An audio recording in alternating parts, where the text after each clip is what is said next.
we're talking about the preparation of the tour to take place this year for the anniversary of Birger's hanging. What year would it be? Which anniversary? 88. 88th anniversary. And of course, at the 100th anniversary, we're going to take the actual gallows and reconstruct them and find a young man who looks like Charlie Birger. So here you had Charlie Birger was incarcerated in Franklin County Jail for a year and had the best of lawyers and arguably all the sins of the camp. While he did some very bad things, he was involved with other bad people such as the Klan and law enforcement that was paid off. So the day that he was hanged, it was a beautiful April day, and there had been a storm that had gone through, and white fluffy clouds were blowing over. And people felt that they could just get Birger, pin all the sins of the camp onto Charlie Birger, then they could turn a page. So here, this is the Benton Evening News, published on April 20th, 1928.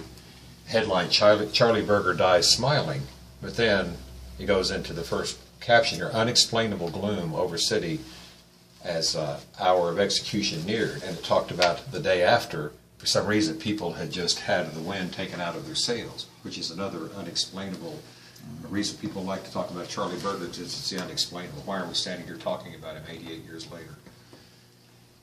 When smarter and better men have died and been forgotten by their grandchildren's generation. So then, contrast that, we're going to go upstairs to the cell, and can we go up to the cell? Now, Birger actually descended down these stairs here, and they went down into the basement. It came up, and there was an opening or a side stair that led to the gallows. They had a estimated 5,000 people at the hanging. They had built a stockade fence around the gallows, originally thinking that a gang member might come and try to get him off, take him away. But then you couldn't even park. You couldn't get within. People were selling spots on their roof for 5 cents overlooking the gallows. So Birger came down these steps. But we're going to go to his cell where he was incarcerated for 1 year.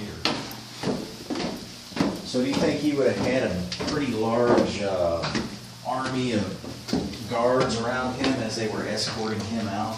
They did. In fact, there were some pictures that showed up. Some of these very photos were pictures that were actually paid for by law enforcement, and they were tucked away. And for some reason, they were not part of the National Archive, and they were not used, but they were later released. This is a picture adjacent to this property. Actually, it's across the street over here on East Main Street. And these are the people that had a line. But you talked, in the early days of this project, back in the 80s, many people who were able to talk to me at that time were young kids who stood and looked through the stockade fence. So this is the stockade fence that they built. That's facing west. So you can imagine 5,000 people. People cut school, and these people climbed trees, and like squirrels, they climbed up into, it's amazing somebody didn't get injured doing that. So this is Birger's cell. Of course, this door wasn't here. That was later added when that was office space for the sheriff's office. So even though this is Birger's cell, they say that he was given, this door was closed, and he had free reign of his hallway almost all the time. So he stood at this very window. His gallows was constructed outside, and part of one of Gary DeNeal's interviews during the book signing, when he published his second edition, some school kids climbed the gallows, and Birger looked out and exclaimed, "Get off of those are mine." And then when the builders were building the gallows, he said, "Build it strong, boys, those are for me." So he was an entertainer. People would come here and want to talk to Birger. People would come here and send up special meals, baskets full of food, because he was the only source of strength for the many minorities who came here, mostly Eastern Europeans, to work in the coal mines. So he was a hero, and he was more, he'd make a modern day politician because he calculated everything for effect. And so the day of the hanging, Charlie Birger, of course, had gone through this enduring trial, and the last last episode of the courthouse was a sanity hearing where his attorneys advised him that if he could prove to the judge that he was not mentally sound, he could get a stay of execution and maybe be incarcerated for the rest of his life. And according to the court transcript, he went into the courtroom, you could hear a pin drop, And the judge said, well, Mr. Birger, Judge Miller, who later jumped out of a window of a tall building in Chicago with financial issues, said, we're here for a sanity hearing, what do you have to say for yourself?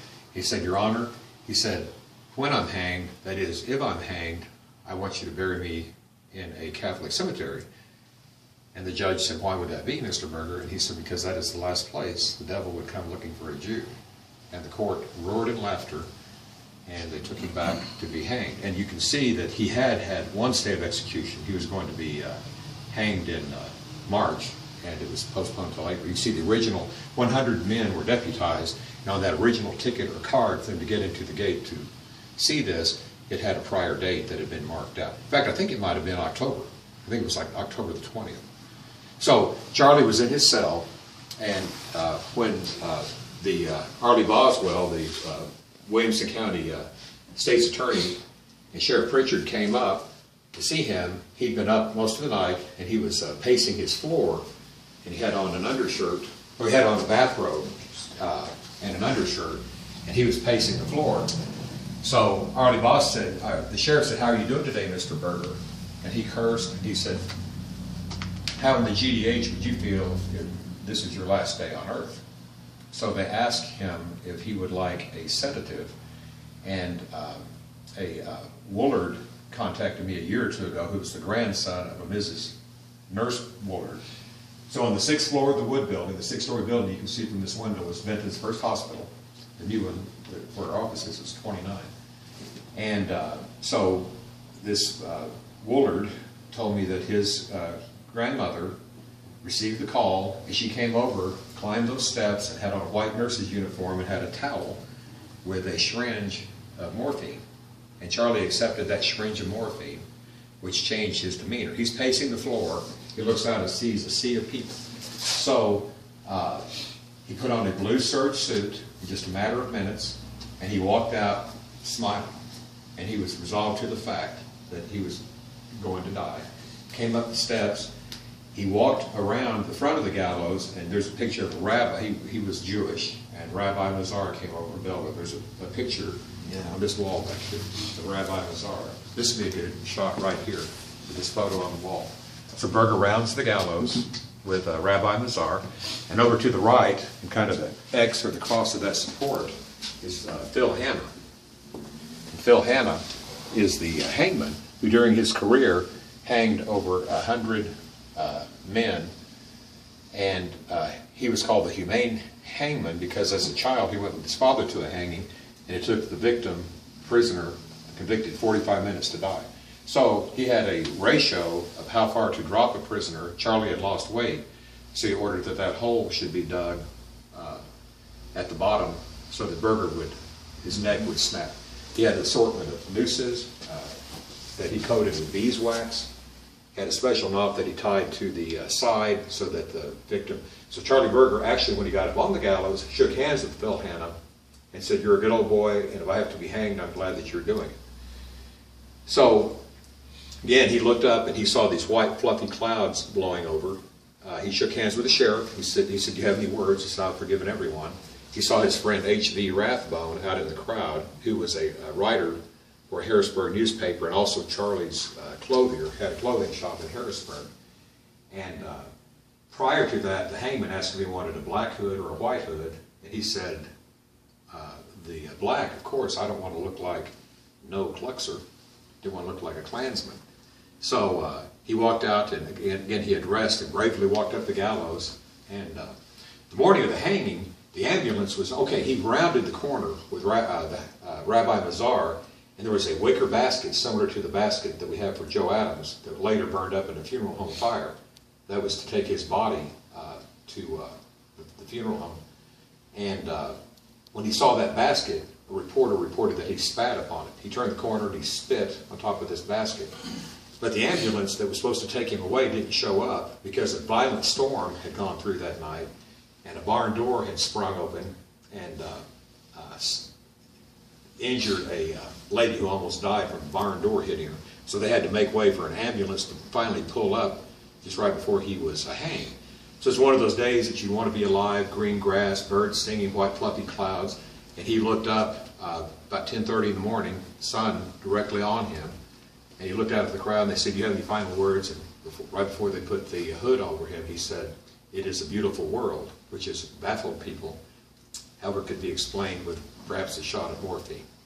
That Birger dropped into history as the last legal public hanging in Illinois on that very afternoon. And he would have, at the time, the means of execution at the time of his hanging was the electric chair, but since he had committed his crime in December of 1926, they used the means of execution that was in force at the time of his murder of Joe Adams.